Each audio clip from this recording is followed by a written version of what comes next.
Good to see you all again. Welcome back to day 3. Before we get started with the presentation, let me turn my ringer off. Sorry about that. Before we get started with the presentation, just wanted to open it up for any thoughts. Anything came out of yesterday, anything questions you have, lingering things that you want to discuss. Anything about the presentations yesterday, or helping hand the day before, or just any general topics, anything you guys want to talk about before we get started.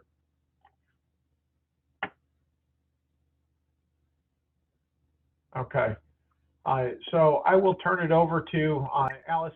Are you presenting first, or is Simon going first? I'll turn it over to you guys. I appreciate everyone being here, and looking forward to today. Thank you. Thank you. Alice, do we have our first slide there? Yep, just a sec.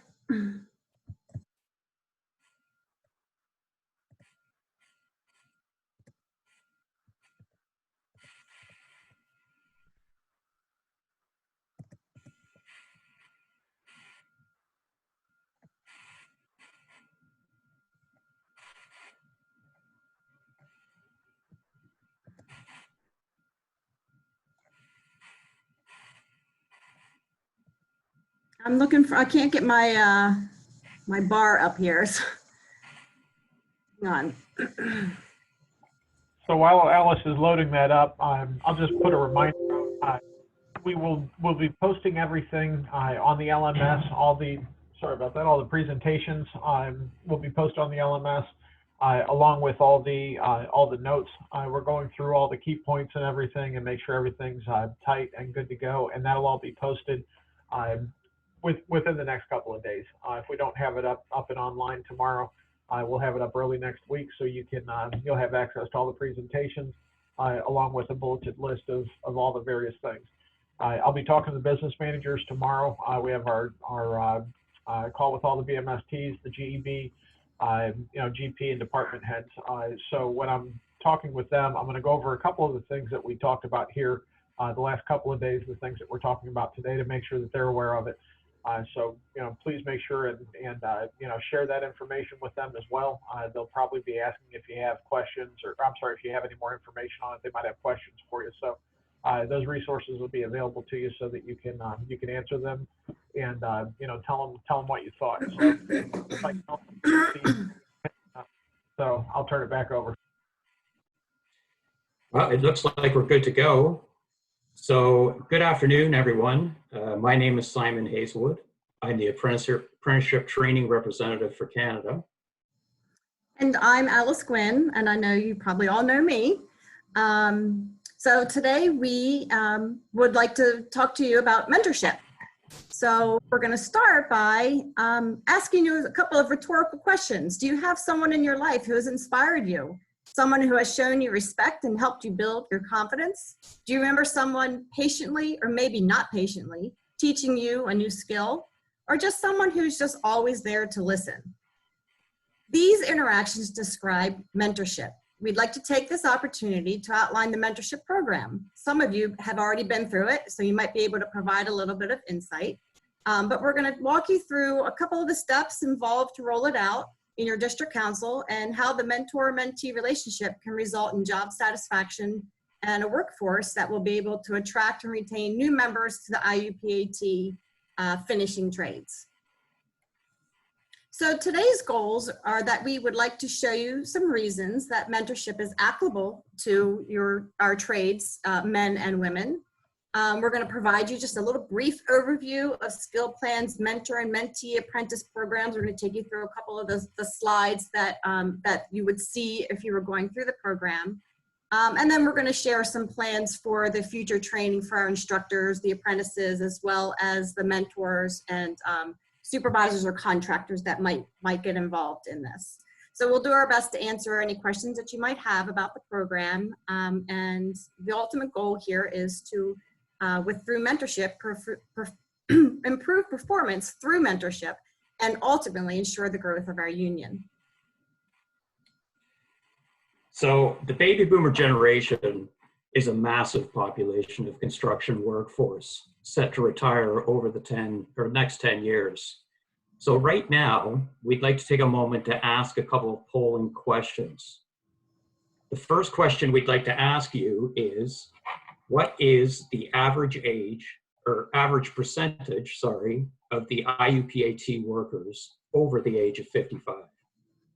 Simon, my poll is not showing because it says I'm logged into another session. Oh, really? Yeah, so I'm not sure if I could quickly switch that or not. But let's do it through chat. Okay. Let's use the chat. If everybody can pull up your chat session.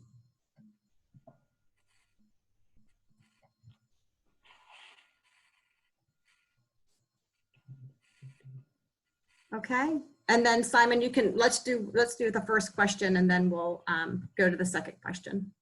Okay, so the second question is, Well, what factors must be considered due to the heavy numbers of retirement in the construction industry? So since you can't see the poll, your choice would be the stability of pension, increase in market share, opportunity, ability to fill job sites with workers.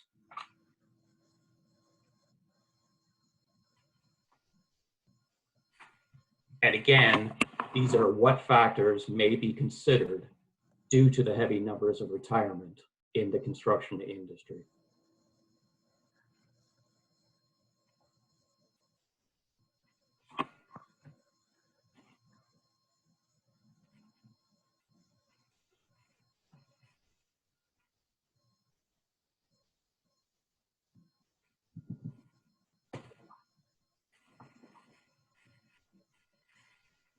Great, we see a lot of people saying all of the above, and market share seems to be big. So 23% of the IUPAT membership is over the age of 55 and will possibly be retiring over the next 10 to 12 years. And like we know, retirement can affect a lot of things, like we're seeing on the screen here. It can affect our ability to fill jobs with qualified, skilled people, expand union density, and it could even affect the strength of our pensions. But what I did notice, someone filled out opportunities. They see opportunities in there, and I'd love to expand on that. What opportunities do you see with the aging population? Anyone?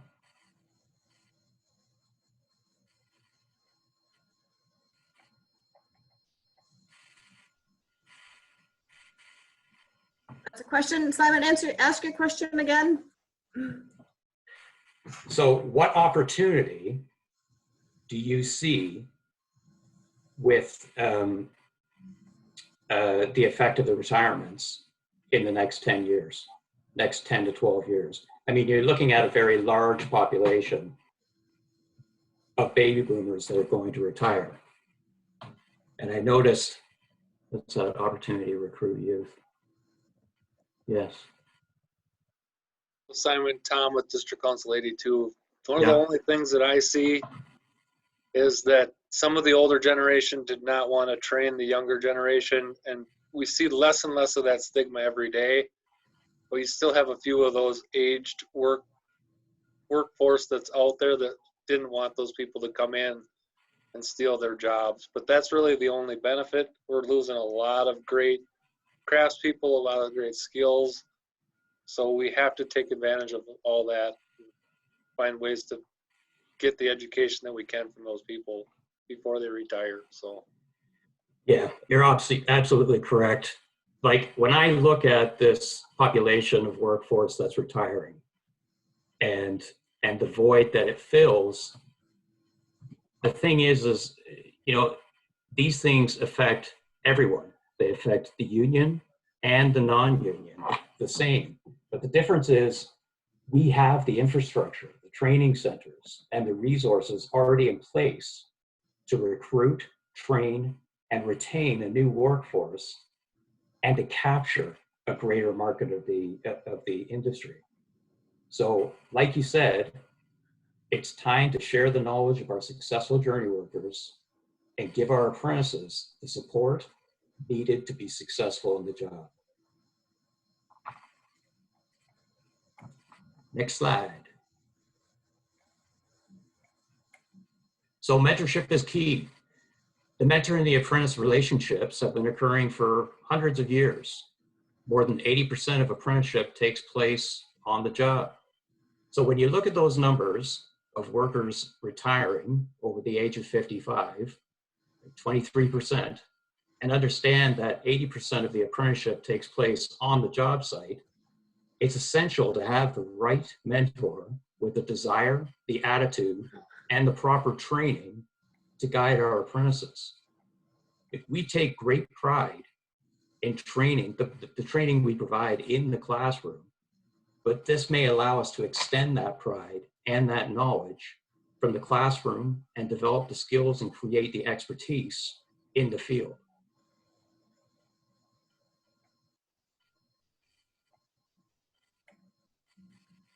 So let's take a look at what some of our own instructors and contractors, even a contractor who attended the training back in August, say about mentorship. For our union to stay strong, mentoring is key in retaining our newest members. That's why the International Finishing Trades Institute offers its Mentorship Matters course. Mentorship is crucial. I would not be where I am today if I didn't have some really strong mentors in my career and in my life. I've been very blessed to be involved in the Mentorship Matters program. It's designed to say we need to change how we approach communication on job sites. We have a lot of experienced journey people that are retiring, and they're taking a lot of that skill set with them.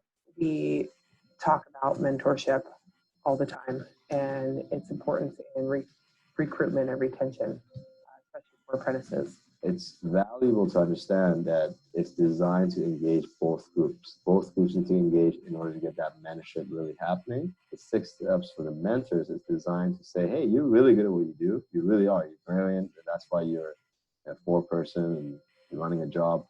But hey, let's teach you how to teach. Let's teach you how to engage apprentices to motivate them. For me, the Mentorship Matter course is so important because it's getting back to the basics of how we actually interact and communicate.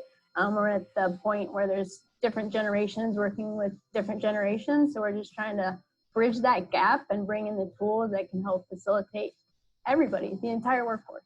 I think there's been a lot of information that's been a lot of concrete information that's been shared in regards to statistics, and I don't want to say a sense of urgency, but at the same time, I think there is a certain need to retain a qualified workforce and just not hire people, but retain them and help them grow in the industry. Construction is predominantly male, and there's the machismo thing, there's the competitive thing, there's a lot of factors involved with why we don't pass on our skills to the next generation. Okay, so we should cover off some important safety information here before we start to use the ladder. As you can see, it needs to be painted, and I'm going to show you how to paint it. I remember this from training, but it would definitely help to do it myself. Hey, that's great. Let's get started. I see the International Union of Painters and Allied Trades taking steps right now, anticipating what's going to happen in the next 5 to 10 years. My expectation is to be able to go back and help our younger apprentices and give them the skills necessary to understand what it takes to work and be mentored, as well as get the information that's necessary for journey workers to be great mentors. For my region, the employers, the union are well synced together. They're always trying to give the maximum training to the workers. I have heard story after story of apprentices who say, well, my journey doesn't have time for me. The truth is we don't have time to not take time for them.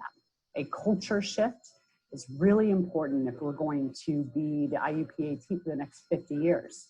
We're aging out fast.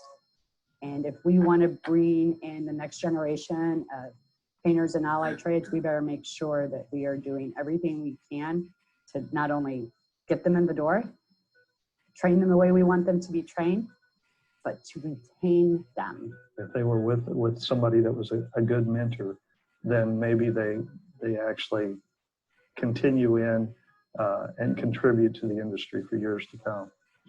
To get your district council started with the Mentorship Matters course, go to ifti.edu.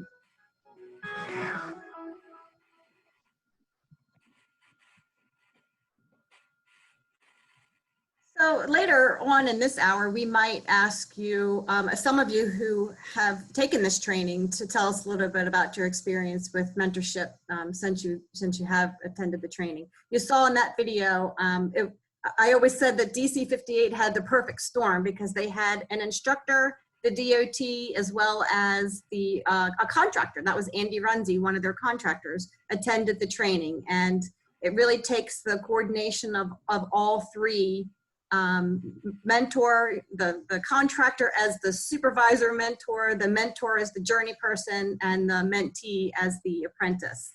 So we called that the perfect storm, which we thought was great. So what is the mentorship program? So the mentorship program focuses on developing the mentor and the mentee's skills. The program consists of 2 4-hour workshops, one for the mentor and one for the mentee apprentice. The mentee or the apprentice workshop will focus on the steps to develop the skills that enable him or her to gain the most from verbal and practical instruction from their mentor. So clear and collaborative communication, as well as the mentee taking the lead in their own goal setting, is the key to this program and to the mentee-mentor relationship. The mentor workshop, a 4-hour workshop, will help the journey persons and even the contractors define mentorship, learn the qualities and best practices of being a good mentor, and to understand the role that mentorship has in developing on-the-job skills, safe work practices, and even improving productivity. The mentor's personal skill development will focus on clear and collaborative communication, which you'll find is key. Providing feedback is of high priority, and the efficient transfer of skills, including learning techniques for how to demonstrate, to evaluate, and providing effective and considerate feedback for the mentee. The workshops use a 6-step approach for both the mentor and the mentee's training. And Simon and I are going to give you a quick look at the 6 steps of each of these 2 core programs over the next couple of slides. So for mentors, the 6 steps required are identifying the point of the skill. The mentor should identify and inform apprentices of concrete tasks or trade-related skills that they will learn and why they're important in the coming months and years of their apprenticeship. Linking the skill. Journey workers play a major role in helping apprentices apply what they are learning to the big picture of the project. How they're mastering this skill will benefit them in terms of job safety, productivity, and quality. Demonstrating the skill. When teaching apprentices a new skill, journey workers should demonstrate how to complete the related tasks, showing and explaining the rationale behind the steps, and remembering that it takes time for apprentices to master new and complex trade skills. Providing opportunity for practice. Apprentices should be allowed to pick up the tools and apply what they learn on the job. A good mentor will set up the right conditions for apprentices to safely and independently apply their new trade skills. They should check in and monitor the progress of the apprentices to ensure that safety, productivity, and quality of work are up to company standards. Giving feedback. Journey workers will give constructive feedback that focuses on apprentices' performance with an aim to help them correct their errors and improve their work. Giving constructive feedback is also an effective way for journey workers to reemphasize previous learning points, driving home the message. In addition, a good mentor also knows how and when to give positive feedback to keep apprentices motivated and engaged. Assessing progress. Journey workers will learn to assess the progress apprentices are making in their training program. At the same time, they should be able to assess their own mentoring abilities and seek ways to improve as a mentor. So in the second workshop, the 6 steps for apprentices, the apprentice will learn how and when to ask questions of their mentor, how to effectively set goals, and understand the importance of employing a strong work ethic. These 6 skills are defined for the apprentice, beginning with effective communication, asking questions, giving and receiving feedback, paraphrasing, active listening are all types of effective communication, all of which are necessary ways to ensure the apprentice connects with his or her mentor and understands that and can visualize the expectations of the journey person. Active listening is another key skill. When the mentor talks to an apprentice, the apprentice should pay attention and listen to what the message is. The apprentice should think about what the message means and then process with the information to make sure they understand. And then most importantly, apprentice should develop a bit of a habit summarizing and paraphrasing the message back to the mentor to confirm their understanding. For example, like the apprentice might say, I think this is what you said. Here's what I'm doing. Is this right? You know, so a little feedback just to double check, make sure that they're doing the right thing, heading down the right path. Asking questions is key. Apprentices need to know how to ask questions, and especially when they want to clarify a point, they need to know how to ask open-ended questions when they want to facilitate further discussion, to get more information or guidance from their journey worker, their mentor.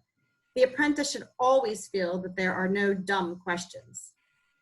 Receiving feedback is another big one. So apprentices should learn from their actions and acknowledge feedback as a way to measure their progress on a task. Instead of being defensive when they've performed incorrectly, they should receive feedback with a positive attitude that shows a willingness to learn and an opportunity to discuss it with the mentor. Apprentices should not proactively ask for feedback instead of accepting that no news is good news. If their mentor is not communicating about the performance on the task, they should ask for feedback. Proactive learning is also key. Apprentices need to not only understand if they learn best by seeing, hearing, or trying, but also be able to adapt to different teaching styles of different journey workers and mentors. Proactive learning also means ensuring your skills and knowledge are up to date and that new areas for skill development are identified to continue to enhance job performance. Apprentices that learn this early on to be proactive might find that they're more confident to pursue a variety of skills and interests and are likely more motivated to advance their experiences on the job. And finally, setting goals. To monitor progress toward becoming skilled trade workers, it's essential that apprentices set short, medium, and long-term goals to track and gauge their progress. Setting and tracking goals leads to confidence, improved safety, and success on the job. These goals should be actionable, achievable, and well-connected to company priorities in terms of safety, productivity, and the quality of work. Qualities of a mentor. Mentors are chosen for their ability to be patient, know that everyone learns differently and some people need a little more time or learn in a different manner. They provide guidance. A mentor needs to be a natural leader. They link job tasks to the bigger picture. For example, as a drywall finisher, maybe you'd start with spotting screws and then move on to the next skill, eventually linking it to a finished product.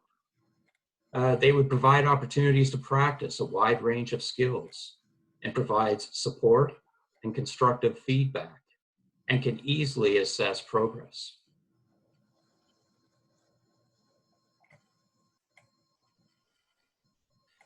The model mentee is eager to learn, can turn mistakes into opportunities, actively listens and asks questions, shows passion for the trade, and is willing to take on new challenges.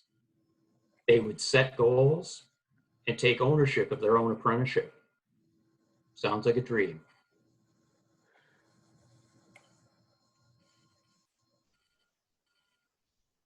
And now we'll play a quick video here on what makes a good mentor.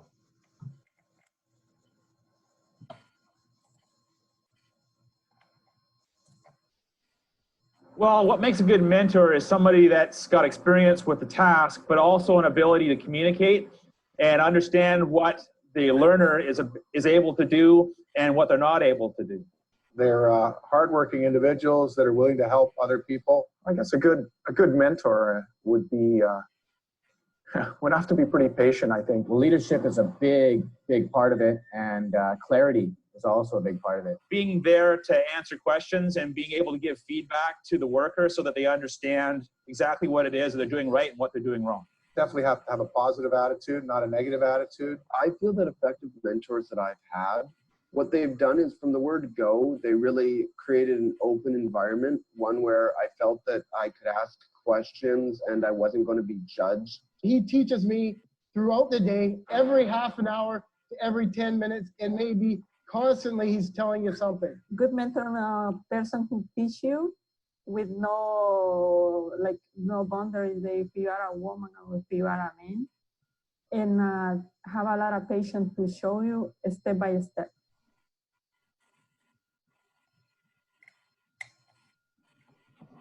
Great video. So in the next part of the program, we move into communication skills. So mentorship highlights communication. What is the benefit? Well, effective communication improves safety because everyone is aware of changes in procedures and shares information about safety hazards and how to address them. Safety procedures are reinforced through effective communication. Productivity increases because workers plan and organize tasks with each other to maximize efficiency, providing clearly communicated instructions so that workers know what is expected from each of them, which also improves accountability. And quality is enhanced because workers have heard and recognize expected quality standards. So just to follow up with that, the program really stresses the importance of two-way communication. The benefit of two-way communication comes from information moving back and forth between the mentor and the apprentice. The importance of this simple explanation is monumental in real life. It allows for the exchanging of information, clarifying instructions, maybe for tasks being done on a job site, and asking questions to ensure understanding of instructions given and received. And this two-way communication is critical for recognizing when an apprentice needs more support and confirming that the information has not just been received, but understood. So there are verbal and nonverbal cues. You see in this pie chart, we see a comparison of people communicating using verbal and nonverbal cues. People may not understand or realize that spoken words make up a very low percentage of how people send and receive messages. How you say something is as important as what you say. If you ask two different apprentices to complete a task and one responds in an upbeat, positive fashion, and the other comes across as if they're not sure they even want to be there, how will you perceive that person? Sometimes the tone of your voice or the body language that you can use send negative feedback. Nonverbal communication is as important part of an effective communication. We continuously give and receive nonverbal cues such as facial expressions, gestures, body language, eye contact, use of personal space, which has a whole new meaning in these days, as well as your tone of voice and other things. So we need to be aware and come across in a positive manner as much as we possibly can. Also, there may be cultural differences to keep in mind. For example, in some cultures, eye contact is thought to be disrespectful or rude. And in other cultures, a thumbs up could be considered giving the middle finger. So there are types of discussions that will be discussed throughout the mentorship program, especially when it comes to the not verbal and nonverbal cues. So when what we say and the nonverbal cues we use do not match, listeners will most likely choose nonverbal cues as the best indicators of our feelings and intentions. So I have an example. I have a neighbor that I cannot stand. Every time this guy tries to communicate anything to me, he has a completely miserable look on his face. He stands in a defensive way, arms crossed, leaning back. It makes you feel as if you're being attacked before the words actually leave his mouth. So how would this type of behavior work when you're dealing with coworkers or customers? Your body language speaks volumes. So just be aware of your facial cues, your gestures, your body language, and your tone of voice will make you a better communicator.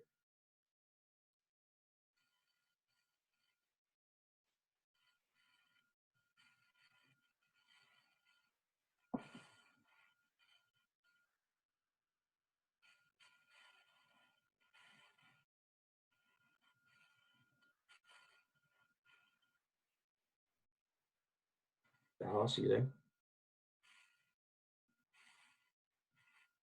I think we might have lost Alice. I know there's going on right now.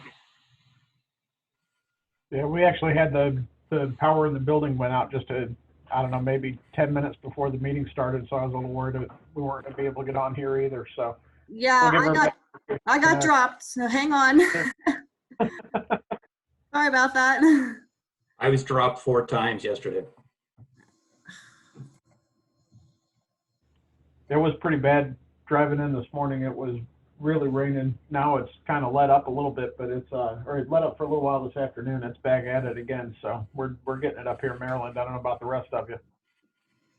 So you're on the next slide, Alice.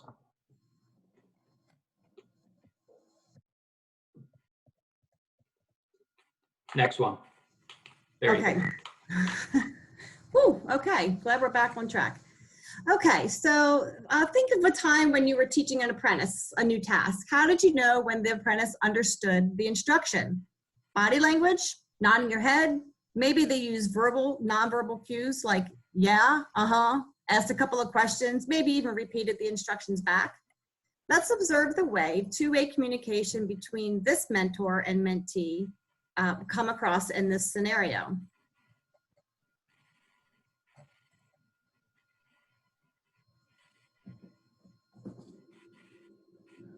Hey, Jamie, can you hand me a tip cleaner? Sure.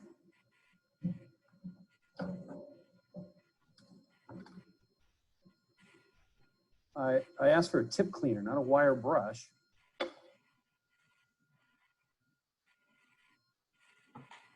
Hey, Jamie, can you hand me a tip cleaner, please? Sure. Can you explain to me what a tip cleaner is, what it does? Sure, no problem. This is the tip cleaner here, and it's used to clean the inside of the torch. I would say there's 2 things here. One, you want to make it clear to the apprentice what they're going to learn.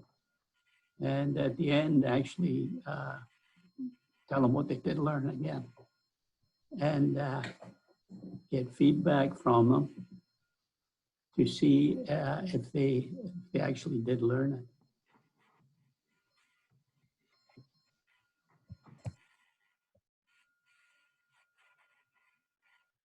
So in this scenario, we saw that the apprentice guessed at the tool she was asked to provide because she maybe didn't want to ask for clarity.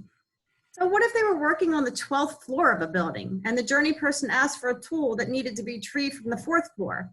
How much time might have been wasted by not feeling comfortable or confident enough to ask for clarity? Now, this is a question that I want you guys to answer. Or anyone who would like to volunteer to answer would be great. In the videos, what did you notice about the mentee and mentor's body language? What can you tell us about the body language that you observed? Maybe even between the first and the second scenario. You can unmute if you want to talk. Alice, Ken, it looked to me when she handed him the wire brush that he just got his body language in itself was negative, and I could see on her body language or her facial expression it upset her. So that would incline for her not to ask questions or ask for help if that's the reaction she was going to get. Second reaction, when she thought about it, she goes, I'm just, at least my thought, she said, I'm just going to ask him. And she did, and he stopped and gave her that 5 minutes there to actually show her and tell her what it was for. Mm-hmm. Very good. Anybody else want to add to that? Hey, Alice, can you hear me? Yep, sure can. Yeah, I noticed that when her question was asked, she wasn't confident. And, I've been through that as a young apprentice, right? You ask a question and you're afraid for a negative response. And I think that's where the whole two-way communication part of this piece comes in, especially with our apprentices. We have to encourage them to ask questions, but also to be prepared for questions as they go on in their futures, right? Right. So I think that's a big part of it, is getting people to get over their fears of asking questions, but also asking our membership to be prepared for the questions and be prepared to mentor people as they come along. You know what I mean? Right, exactly. So a big part of all of that was, first of all, the mentor, when he asked, he didn't even make eye contact with her.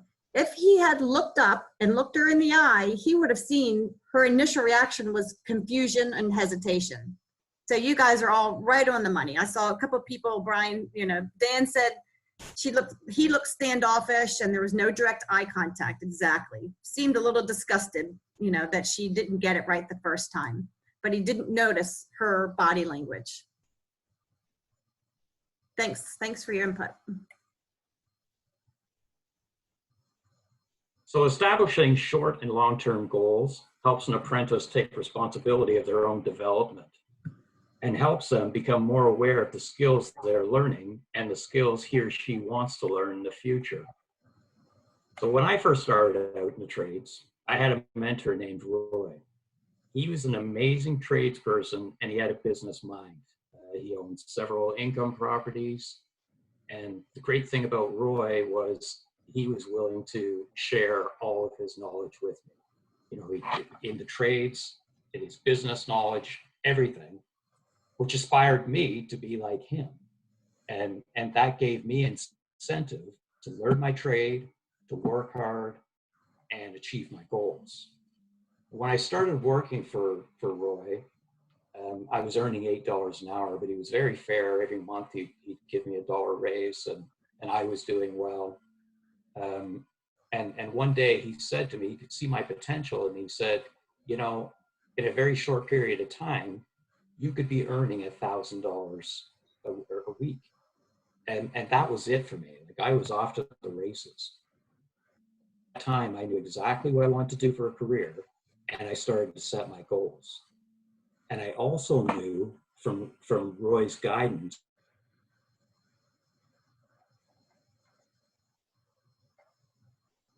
it's going to slow down. And I could go and I could cut lawns or whatever I need to do to keep my bank account afloat. But I had that career to come back to, which was important. And that is great mentorship. That's the message that we need to get out there. So a mentor may possibly work with an apprentice for a long period of time, possibly the duration of their apprenticeship. It will likely help shape the mentee's future and beyond the trade. And as we know, construction is not always a 12-month-of-the-year job. So if we want to increase our retention rates, a little financial coaching could be of great benefit. Now, a mentor, he doesn't need to be a financial advisor or have a business mind like Roy did. But, some simple tips from his or her experience in the trade, for example, maybe letting the apprentice know that during your apprenticeship, it may not be a great idea to go out and buy that brand new pickup truck. Maybe possibly save up some money for the downtimes. Things like that. Next slide, I think, Alex. So why set goals? Setting goals demonstrated to lead to increased on-the-job success, enhanced learning because it's easier to track and gauge progress, increased confidence, and it just keeps things fun and keeps people motivated. So let's take a look at a simple example of goal setting. And it's a brief 20-second scenario.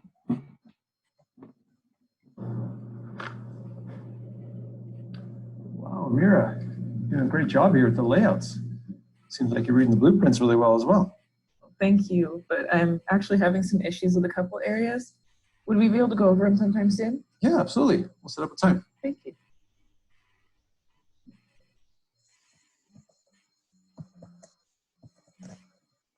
So you can see in this scenario that the apprentice is doing well and the journey person is impressed with her work and she feels confident to ask for additional learning. She's actually setting goals there. So mentees benefit from one-on-one communication. In this case, there was unsolicited feedback. So that made the mentee apprentice very confident to ask for help with clarity on reading the prints, and she even asked the journey person to plan a time for review and coaching on that skill. So again, she's setting goals and taking responsibility for her own learning. So in setting goals, it's important that the mentor and the mentee communicate about responsibilities and attitudes even. Responsibilities are the tasks that you are required to do as part of your job. So the mentor will assist the mentee with their goals by making them fully understand tasks required for the success of their job. For an example, a simple and achievable recipe for success includes the responsibility to show up on time, follow instructions, and meet deadlines. Now, we all know attitudes are a whole different beast. So attitudes and state of mind affect the way you think about and react to different situations. Whether you're positive or negative can determine how you behave and the way that you are perceived by others and the organization. This applies not only to the apprentice, but also to the journeyman and or the supervisor. And because the journey person's poor attitude, if they had a poor attitude, can negatively impact not just the people around him or her, but also can affect the success and attitudes of others on the job site. Signs of a poor attitude might include someone who is inattentive, like a don't care attitude, displays negativity, is always complaining, argumentative, or disruptive, careless, lazy, maybe even late to work or doesn't show up to work. But a good attitude might be someone who smiles, asks for help or clarification, somebody who's willing to learn, punctual, arrives on time, doesn't miss work, and doesn't give up just because they did it wrong the first time.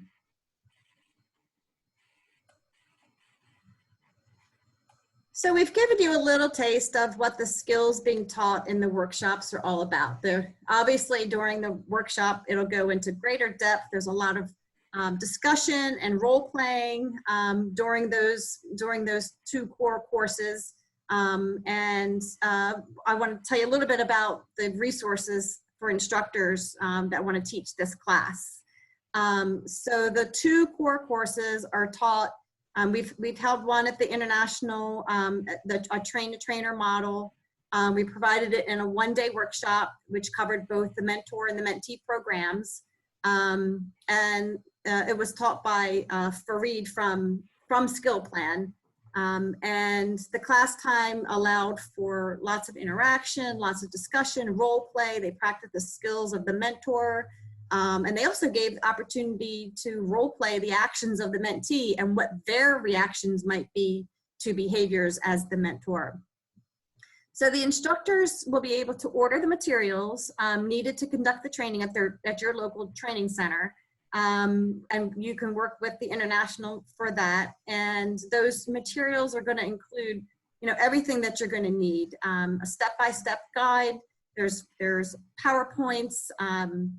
There are learning outcomes in there, the videos. There's some worksheets and workplace examples for discussion. And there are also some discussion points on the videos themselves. So it's pretty straightforward curriculum that instructors can use to both teach their mentors and their mentee programs in their training centers. Okay, now we're going to get into the surveys, which is another tool of the program. So to assess the impact of the mentor relationship, the use of participant surveys and employer data are considered. The ideal situation for mentorship training to be successful is to have participation from labor and management. Some councils have run the program as purely an educational tool, how to become a good mentor or mentee, which is fantastic. And you know, it's great knowledge for all the apprentices that are coming through.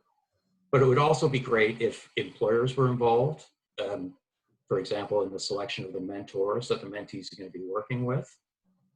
The most likely candidate for the mentor would be our top performing members, the natural leaders, the people that we know can be trusted to be left on the job site and who will complete the job correctly, safely, and on time. So after the candidates are selected and before they take part in the Mentorship Matters program, both the mentor and the mentee will complete the first of 3 surveys. Each survey is approximately 30 minutes in length. So this is before they even take the program. They take this survey. So the survey consists of 5 sections. Most of the questions are in multiple choice format. The participants are asked to provide basic demographic information such as gender, age, household income, marital status, things like this. We'll use this information to gain a deeper understanding of the effectiveness of the mentorship training. For example, we've often heard from interviews with workers that there's a generational gap in communication between millennial apprentices and the more seasoned journey workers. We hear that a lot. There's also cultural differences that could mean that recent immigrants need more time to adapt to the workplace, and having a supportive mentor on the job could help speed up the process. So after they've taken that initial survey, we run the participants through the Mentorship Matters program. And then they're paired up on the job site. Shortly into their working relationship, maybe a month later, the mentor will fill out an additional survey based on job performance. So the survey results could provide a baseline understanding of attitudes and behaviors with regard to things like health and safety, using personal protective equipment, maintaining a safe work environment, or productivity, material handling, maximizing time on the tools, or quality, understanding quality assurance and quality control. And then there's we have some examples here of the surveys that they would fill out. And you can see on these surveys, here's a survey on health and safety. So when you look under eye protection, you know, and this is in the first month of their relationship, you look under eye protection and you could check, you know, sometimes he uses it. Or head protection, well, he does a great job with that, so he always uses that. And then it goes on to different examples like this. Here's one on productivity. So you could check out, makes mistakes on tasks which require corrections or rework. And you can check sometimes, or whatever category they may fit into at that time. And it goes on to quality, and there's some other examples of the surveys there. So those 3 examples focus on job performance, and then these 3 examples talk about the effectiveness of the actual mentorship program and the mentor relationship. So they look at these key skills that we just went over: their effective 2-way communication, active listening. Do they make mistakes? How often does how do they receive the feedback when they make a mistake? Asking questions. How often do they ask questions for clarity? Do they feel more comfortable doing that? This is asking about their learning style, and then their goal setting progress. So they go through all these surveys, and then about 2 or 3 months into their working relationship, the mentor will fill out the same survey again. And it's meant to assess the progress of the mentee's learning. The purpose is to document whether the learning objectives are being met and to measure improved job performance. So along with that, and I don't think that this was available, I think it was in the works when we did our class last fall, but there's the Mentorship Advantage mobile app now.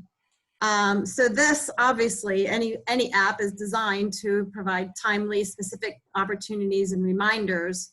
But this one will help the mentor, the supervisor mentor, as well as the mentee to complete goals and tasks and reinforce all of those skills right here at their fingertips on the app.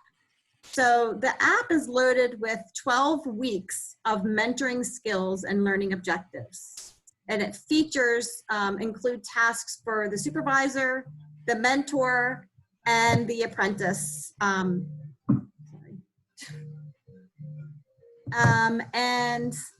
It includes,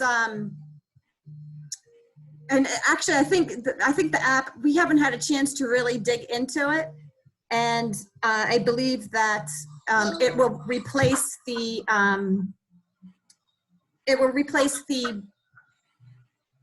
paper surveys. So each week, the supervisor will choose a skill for the mentor or mentee to complete. So 1 week could be communication skills, and the questions asked or tasks assigned may include to ask for clarity, instructions for a safety procedure, or repeat instructions to understand. And at the end of the week, the mentor will submit a notification of completion so that the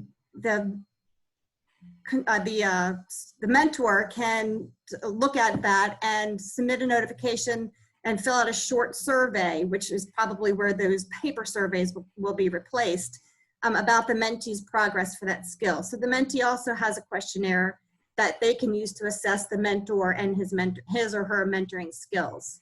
So when the skills for that week are completed and achieved and accepted by the supervisor, so ultimately the supervisor will be the one signing off, the mentee receives, a check mark next to the completion of the skill in their app. So at that point, they move on to the next skill and repeat as new skills are added to their profile. So the supervisor, the mentor, and the mentee are all involved in using the app and will monitor each other. So there's always a check and balance there. All the information feeds back to the supervisor so that he can track their work in progress.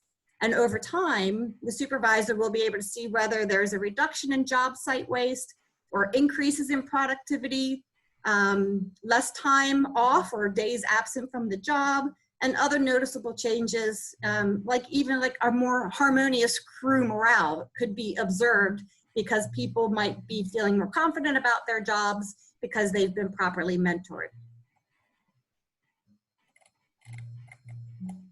So additionally, there's some other on-the-job tools.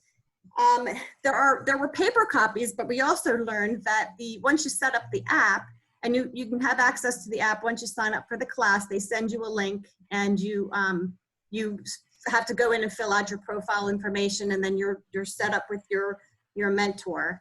And so the app will now provide a weekly training tips, opportunities, as well as a weekly, some weekly toolbox talks, topics. Say that 3 times fast. And then also available to participants is what you see on the screen here is the decal that they can wear on their hard hat. And then they also have, for training centers, they have templates for posters. So you can get the templates, and then you can add your own pictures and create the face of your local training center around your buildings and on the job site as it pertains to your involvement in the mentorship program. So additionally, the recruitment and retention work groups that worked over the last couple of years, along with Jobs with Justice, created 2 new recruitment programs, the Community Engagement Program and the Union Ambassador Training Program. So the goals of this training are recruiting and retaining new members with diverse demographics, such as race, gender, and age, is critical to ensuring the long-term stability of the growth of the union.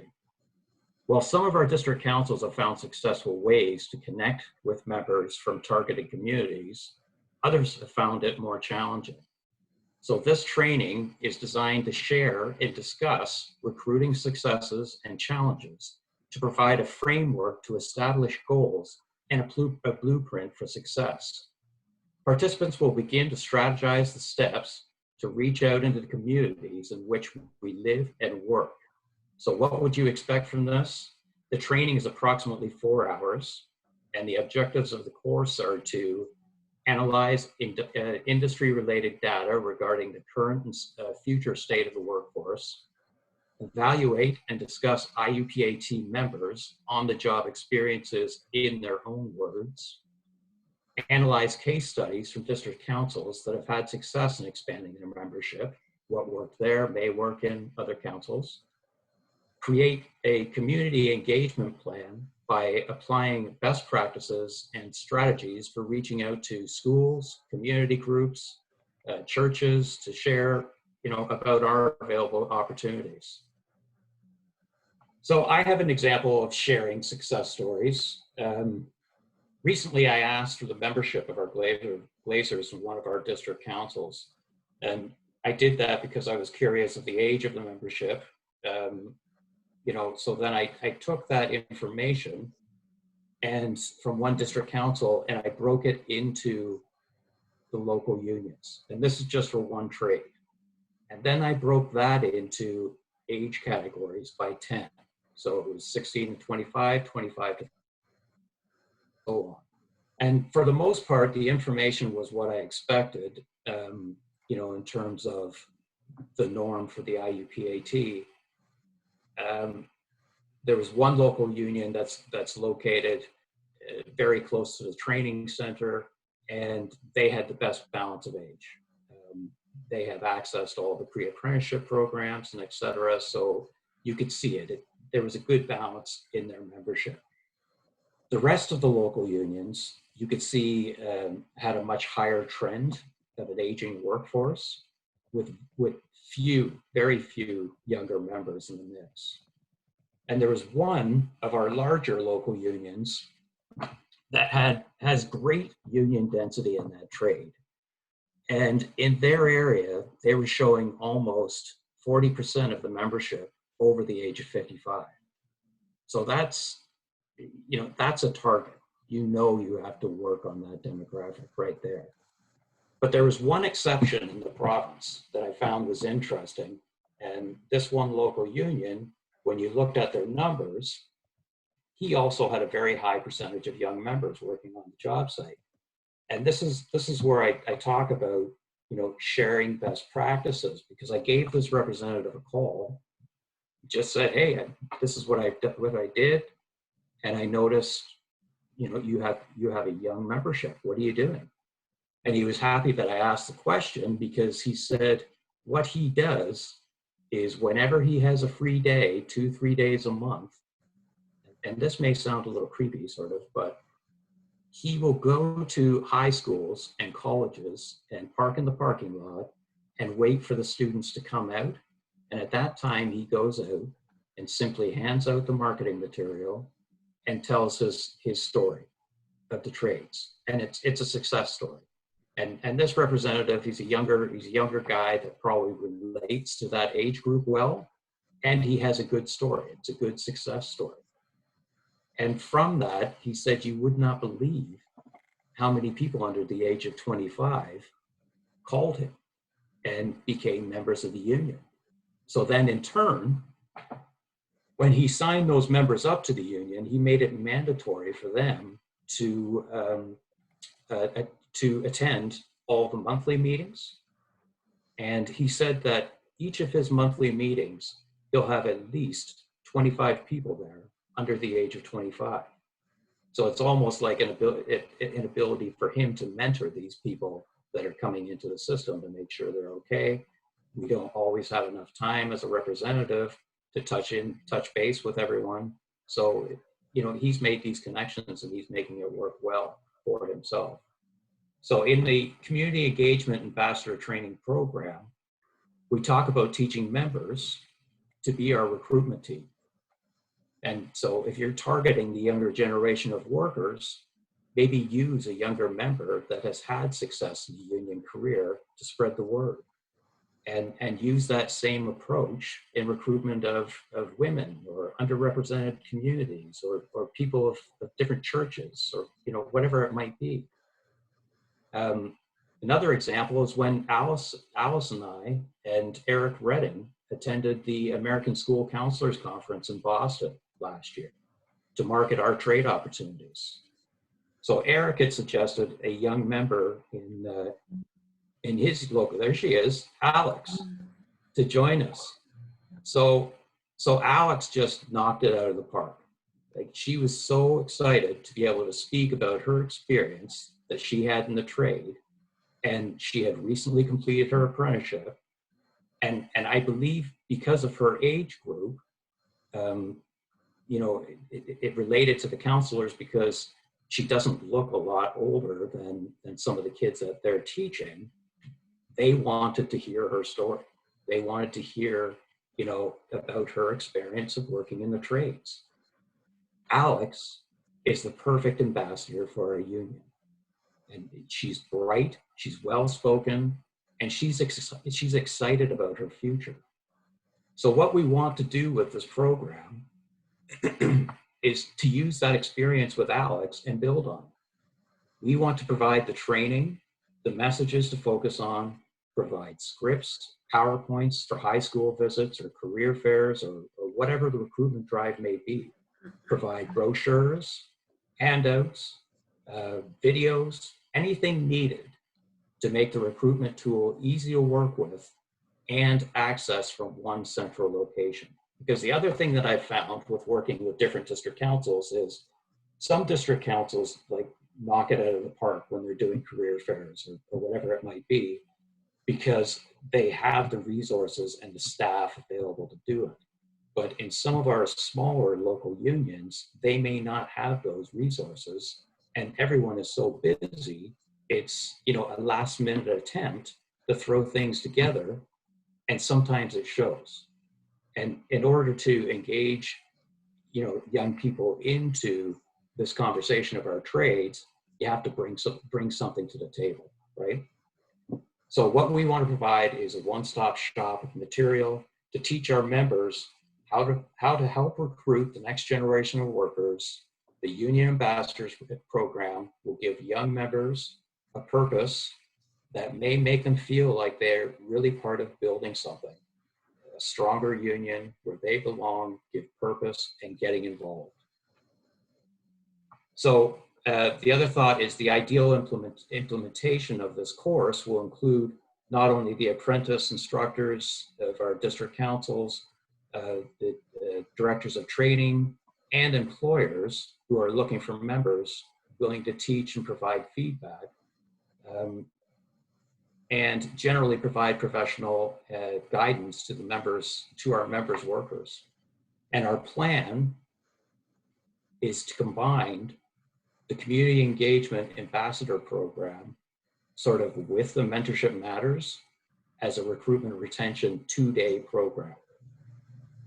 So it would focus on recruitment ideas from across North America, best practices to retain our members by implementing the Mentorship Matters program to finish off. So along those lines, we've started some discussions with our communications department to maybe provide like a toolkit online, like finishing first, the website, or contained in several places, but to provide those materials, to provide the brochures that are customizable to each of your job sites. I mean, you might have your own Alex you'd like to put on your poster. So keeping it close to home when you're advertising and promoting it is really the best way to promote the program and to get the buy-in. If they see their buddy, their pal, their friends, somebody that they've seen pass the hallways, there's more likely to be buy-in, especially by the mentees, the apprentices. So before the rest of this program, we have a video we'd like to share with you. And then we'll come back for a little bit of question and answer discussion if you have any questions about the program, or want to share with us something that you might already be doing with this program or a similar mentorship program. And then we'll have a couple of administrative things to talk to all the DOTs about before we end the meeting. So video, Q&A on the mentorship program, and then Q&A on some administrative pieces before we let you go. Okay, so here we go.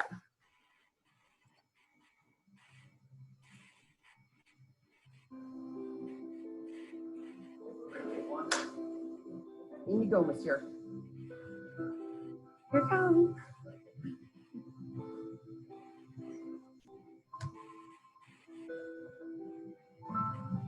My name is Fidel Kunz. My name is Raymond Davis. My name is Murdoch McDonald. My name is Jonathan Davis.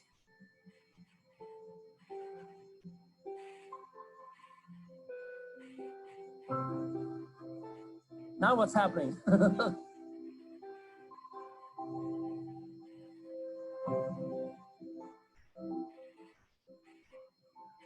It's your responsibility. A job site can be a very dangerous place.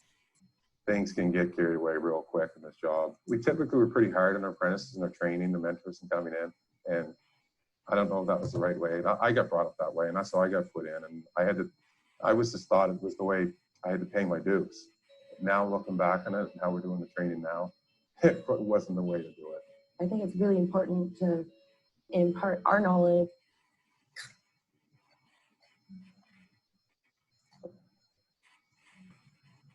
Of how to keep safe while getting the job done. When I think about the people who mentored me, it feels good to be a part of that legacy to carry on. You can show someone and show someone and show someone, and all of a sudden it's like a light bulb goes off and they get it. And that's special. Just a big part of my life now. Right? You can go home at the end of the day feeling rewarded, good, because hey, you know what? I helped Frank today, or I helped Dean today, or somebody. I think we all benefit from it, like the client, the contract, and the unions, by working all together like we are, creates that harmony. It needs to be kept on and kept up. If we don't take the time to teach these people and train them how we want them to be, what are we going to do in 5 or 10 years when our generation retires?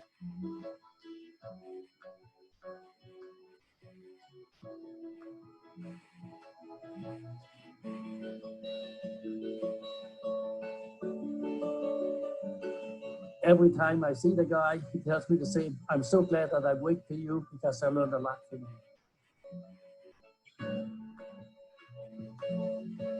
Like to go?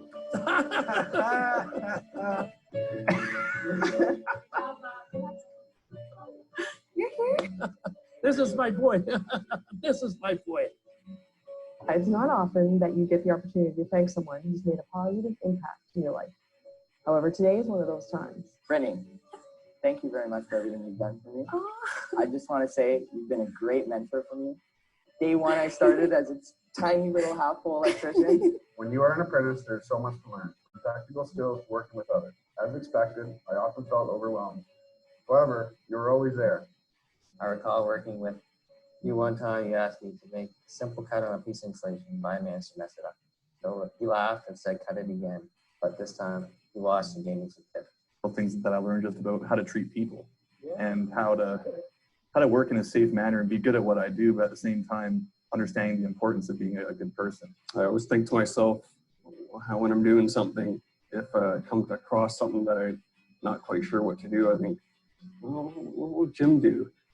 And the answer is always make it right.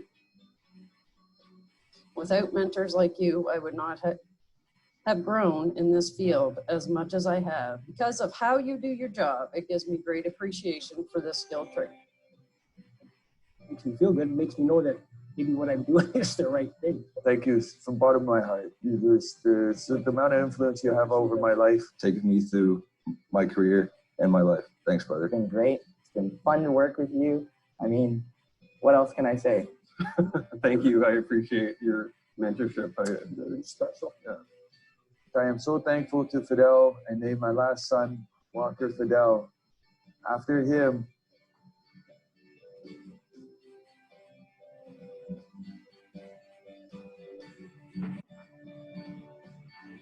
Oh, thank you, Doc. No. See, this kind of show you don't get every day. 26 years. Ah. There you go.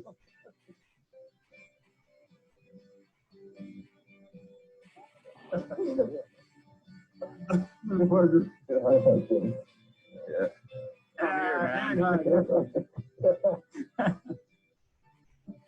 You know, how good is that? It's unbelievable, right? That's a legacy. Well, it's still hard for me not to get a little bit emotional about it too, just kind of talking to him. It really changed my life.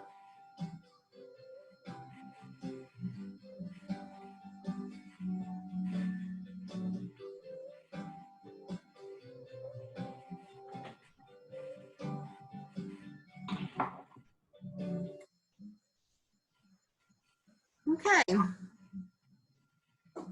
I see a little bit of discussion in the Zoom chat room, and definitely I think one of the challenges to a mentorship program is getting that contractor buy-in, because they're the ones head of the job sites and looking at both the journey person and the mentor or the mentee.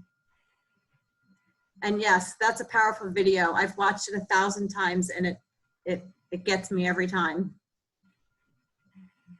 Well, I'd actually like to speak to that video in the program if I could here.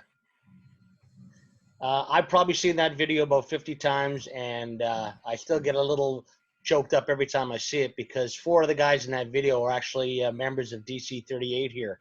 Fidel, the old painter there, and Troy Halverson, his mentee, and Jim Ewing, the lather, and Kevin, his mentee. Well, Troy now, thanks to Fidel's mentoring, owns his own painting company. In fact, Troy is one of our fastest growing painting contractors here at DC 38.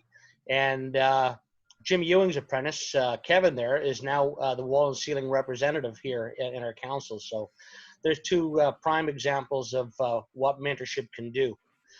We've been pretty lucky out here that we got involved fairly early with this program. It was actually developed here in British Columbia between the IBEW and Skill Plan. Fareed there, who you saw doing some of the instruction, is actually a member of the IBEW, and he gave us the instruction on it too. We're also lucky in the fact that the surveying that you saw being discussed, we're actually involved in a Government of Canada funded program where 3 of our contractors agreed to be involved in the surveying. We've got a painting contractor, a wall and ceiling contractor, and a glazing contractor. And I'm actually so sold on this thing that I'm actually the guy delivering the training in our mentorship classes here. And early returns on the data are looking quite promising. I'm not exactly sure when that's going to be completed, but I've talked to somebody over at Skill Plan that's had a bit of an early sneak preview of some of the findings, and it's been very good. And as I said earlier in the chat box, if we can actually quantify the data on this thing and prove that this type of training makes our workers more productive, develop a better quality of project, and are safer, I think that's marketing gold, and it's something that can really help us out. When I started in the trade, well, 1976, I started my apprenticeship, and I was lucky at that time that we had the luxury of time on jobs. I mean, you had plenty of time to train apprentices.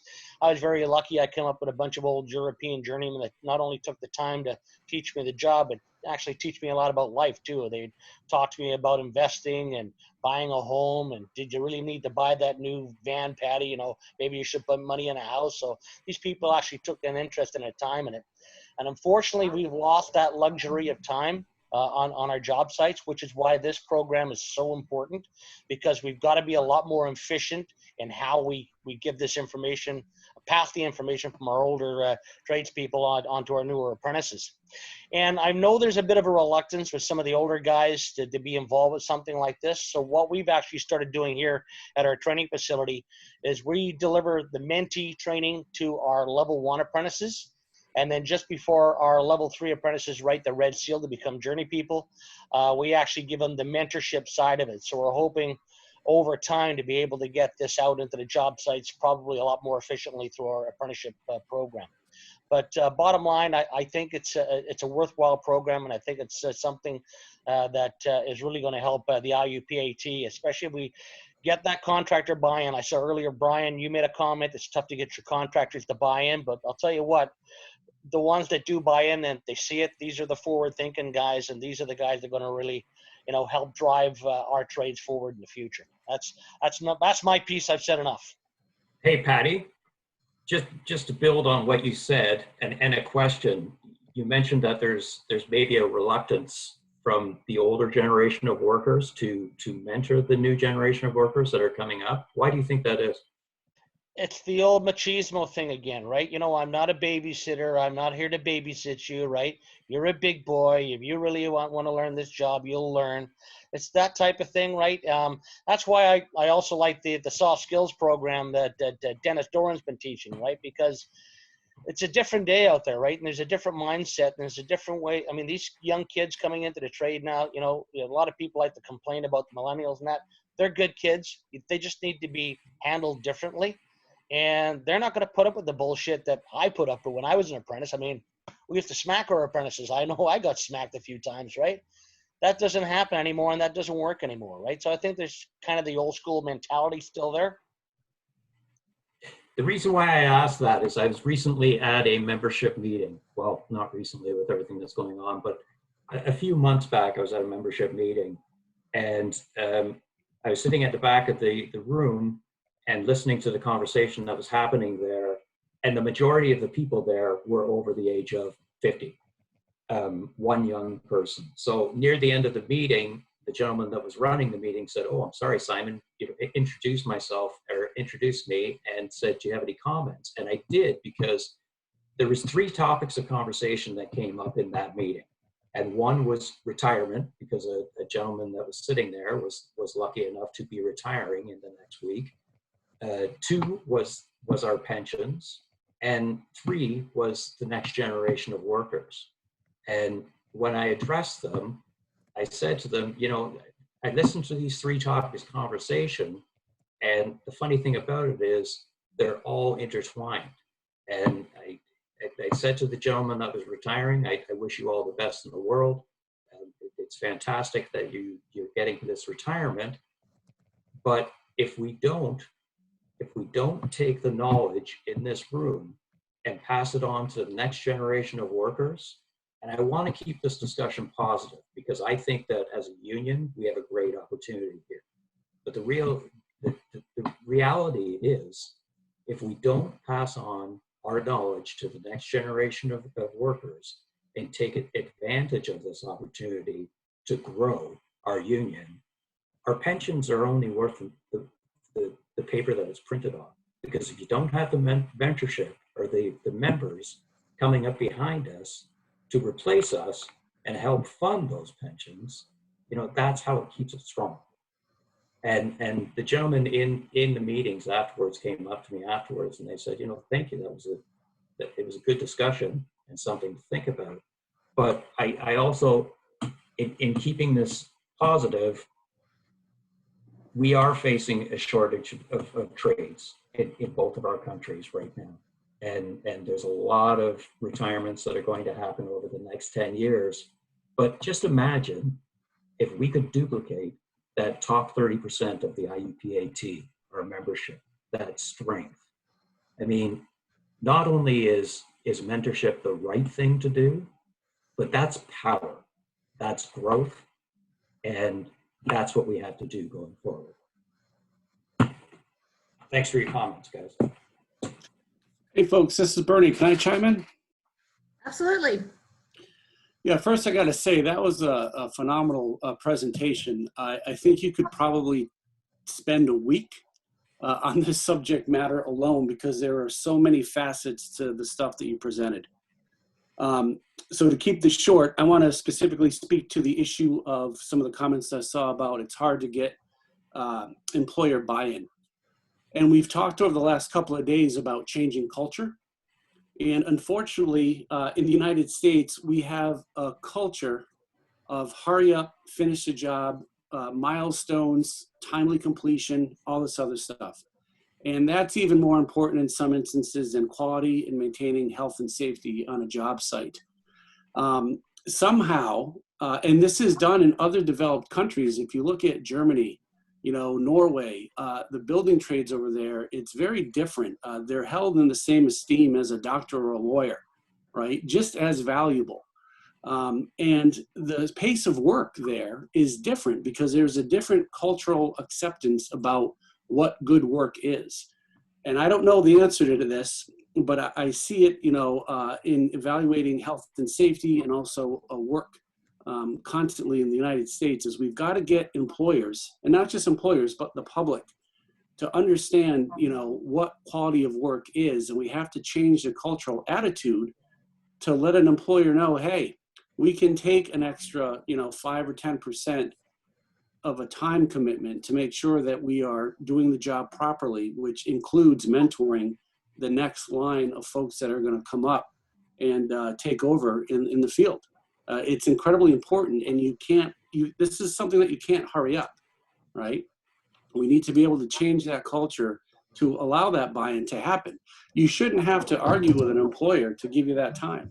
I know it happens, but it shouldn't be done. So somehow the culture is preventing us from doing that. So how do we change that? Yeah. Great comment. This is Ken Steele. I know that when I was running work in the field, you know, I was new in the area of Las Vegas at the time, and I had a crew of 85 on 2 condo complexes. And I remember the meetings that I wanted them to go to. And so the day before the meetings, the union meetings, I would say, hey, I'm going to show up to the union meeting tomorrow. And as their leader, I showed up. And it was amazing how much of the crew showed up also. I didn't force them, tell them that they had to. I just let them know that I was going to be there. We also did a stretch and flex and a safety meeting every single morning. And at first, when I hired them on, they were negative about it. But I was at every single stretch and flex and every single safety meeting. And I think that's gives buy-in to the crew. And I think the leadership on the job site themselves are the ones that are really running the work for the company. Yes, it's a company name, but in actuality, people are working for that person leading it on the job site. That person on the job site we really need to reach that person. They need company buy-in, but that person that's running the work is the one that really we need to change.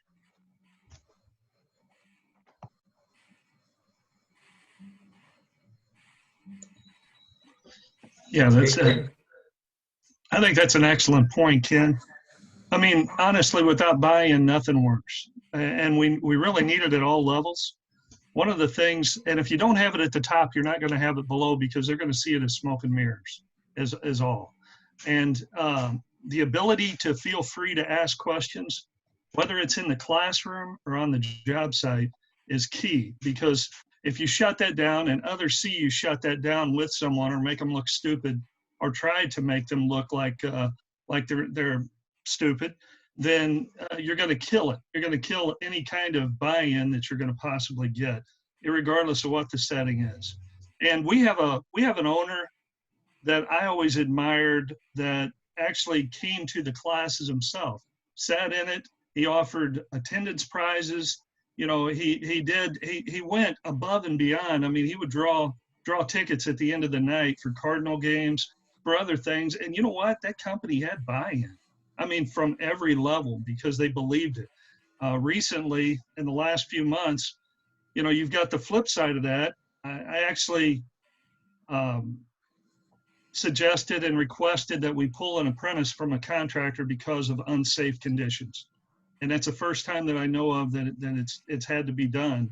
But in that case, even more recently, it's because, you know, he just refused to address things on the job site. And even after that, he recently had an employee hurt. And in the process, you know, OSHA now, he's on their list as far as they're checking him out. He didn't have any of the basics company-wide. offered to try to assist any way we could. He was needing to try to get everybody fit tested recently, and in discussions with that, I was proceeding with online training, and then we were following that up. I was going to schedule everybody in a shop to come in and do a quantitative fit test, and for whatever reason, and unfortunately, I think I got some ideas as to why. But in that case, he wasn't going to be paying for the medicals. He wasn't going to pay for the respirators. He wasn't going to pay to have it fit tested. He chose to go through a third party to offer it. And this individual fit test his whole shop with 2 hoods. Now, with everything else that's going on, I highly advised against it. But my point is that owner doesn't have buy-in. And in discussions with him, he had even expressed, well, how are they going to know where they got it? Which tells you, I mean, there's no way that anybody in that company is ever going to have buy-in, except for the apprentice that knew that things were wrong. And there you had buy-in at a lower level. But it's hard for him to change a job site whenever the top is so adamantly not in the best interest of their employees. I don't know if anybody, I'm sure everybody has their own examples of that. But I really appreciated, I really, really, really enjoyed this course, you know, and the videos were great. I think, you know, I think it's a reminder. I know from my own experience, sometimes little epiphanies, you know, age can be that obstacle. I'm gonna say it's the biggest one on the job site. I didn't realize it really until I started noticing a lot of apprentices right off the bat telling me that their foreman doesn't like them. And whenever I started asking, why do you think that? You know, well, they never say anything to me. They never this, they never that. You know, they're old people like me. And whenever I was in the field, no news was good news. So that is, as you know, I could share that with the apprentices but I haven't had the ability to share it with those in the field as much. And I'm looking forward to, it looks like we've got great buy-in from our contractors, the majority of them, from our district council, and from the instructors that are there and the apprentices. I'm really looking forward to being able to implement this in a wide scale way. But it's just the thought that with us, it was no news is good news. With them, they're part of the social media generation that, you know, if something doesn't get 15 likes in 10 minutes, they're deleting it. So it was very important for me to reinforce them whenever things were being done right too. It was a learning lesson for me. And I guess we never get too old to learn on a lot of these fronts, but no, it's an awesome program. Thank you. Thanks for your comments, Kevin. Do we have any other questions or comments? So one thing I would like to add is, you know, we had the Train the Trainer in Hanover. It's, you know, it's a great opportunity for instructors to come and learn both pieces of the curriculum so that they can go back to their training centers and implement both pieces, both for the mentor and the mentee. Skill Plan has also said that they are, in light of everything that's going on, as everyone else, they are in the process of developing something that's a more virtual type of training, because it probably could be easily done online, like in this type of setting as well. Probably not ready until the fall, but that is in the works.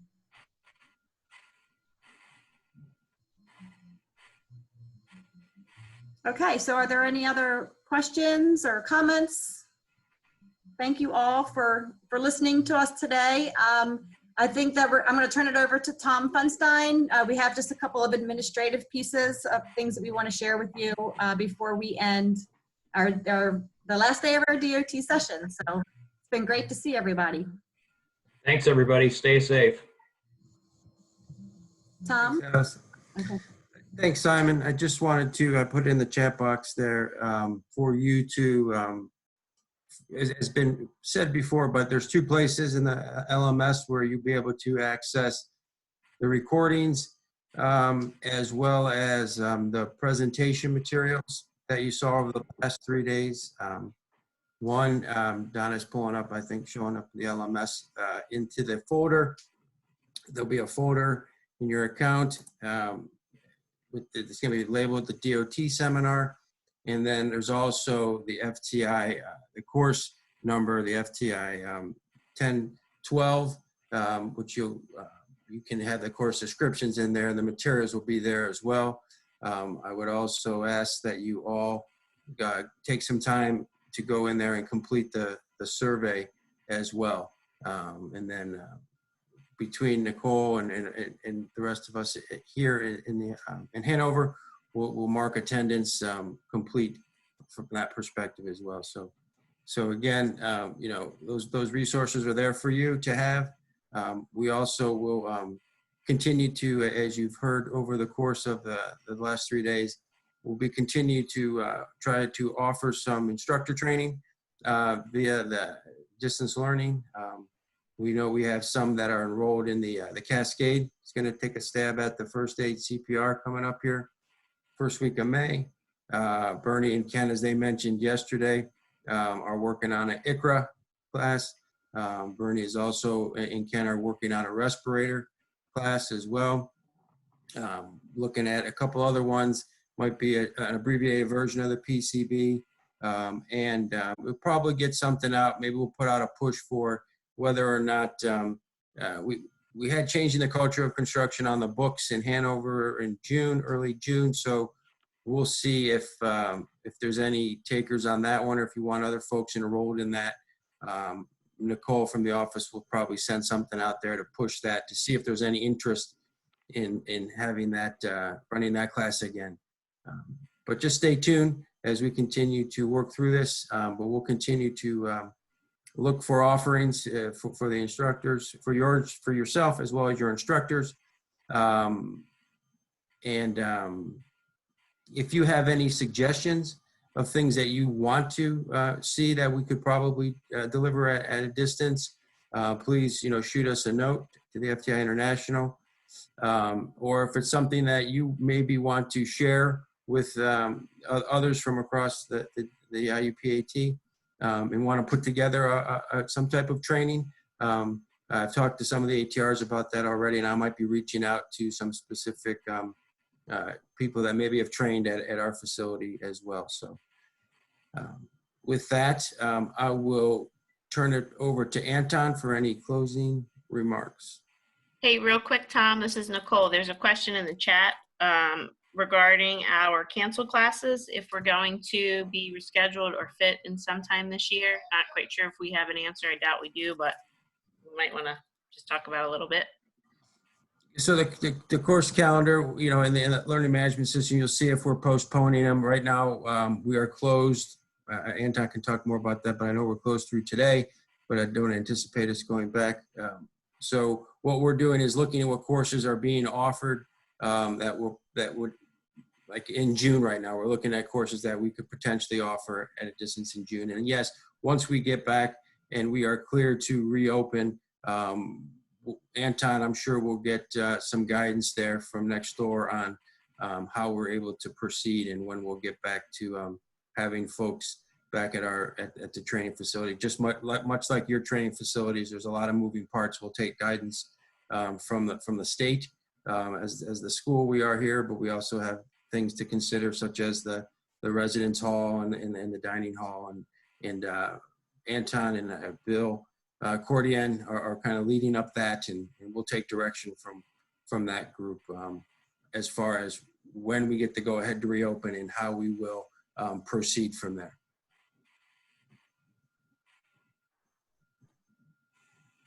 Okay, thanks, Tom, and you know, thanks everybody. Great presentation.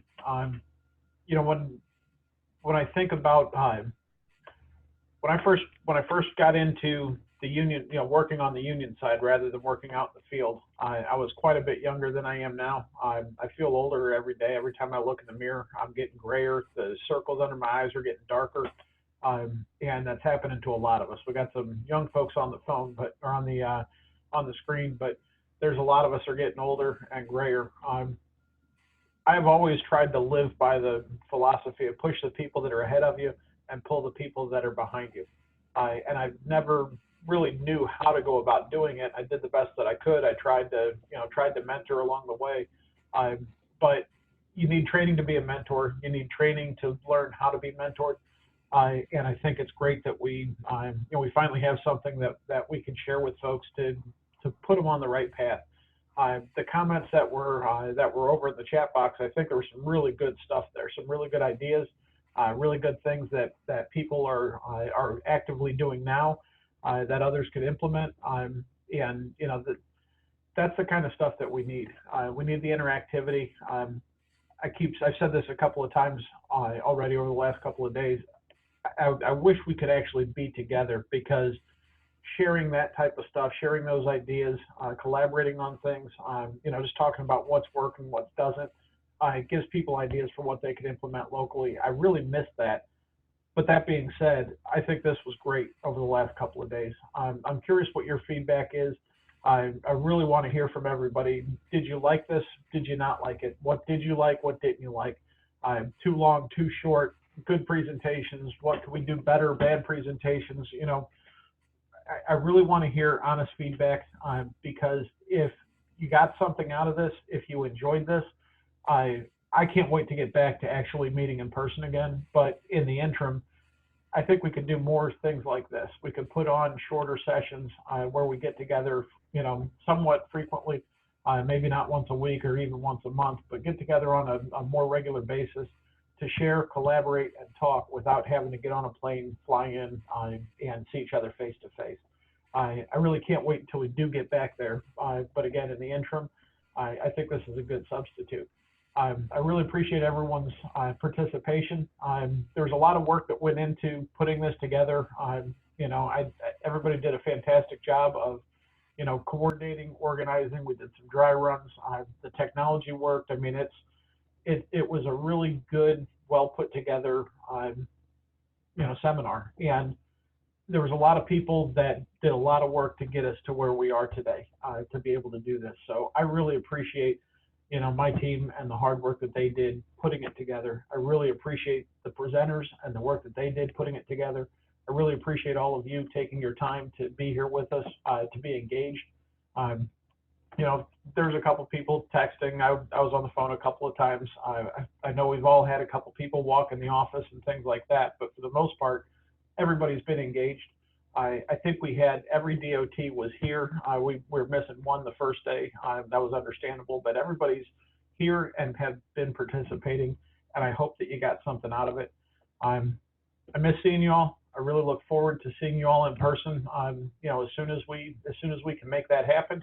We don't know what the rest of the year is going to look like Tom was saying. I don't know when we're going to open. We don't know when we're going to have classes here in person. But whatever we can do to support each other, be there for one another, that's what it's really about. So thank you all so much. Have a good rest of your week. Be safe. Please be safe out there. And if we can do anything for you, if there's anything that you need, let us know. If there's any way that we can assist, we're happy to do whatever we can. No request is unreasonable. Might not be able to fulfill them all, but if you don't ask, it's definitely not going to happen. So be safe out there. Talk to you all soon, and have a good one. Thanks so much. Thanks, everyone. Thank you, everybody. Have a nice day. Thanks, everyone. Thanks, everyone. Be See you safe out there. guys. Good seeing everybody again, guys. Take care. Everyone. Take it easy. Take care, everybody. Be around.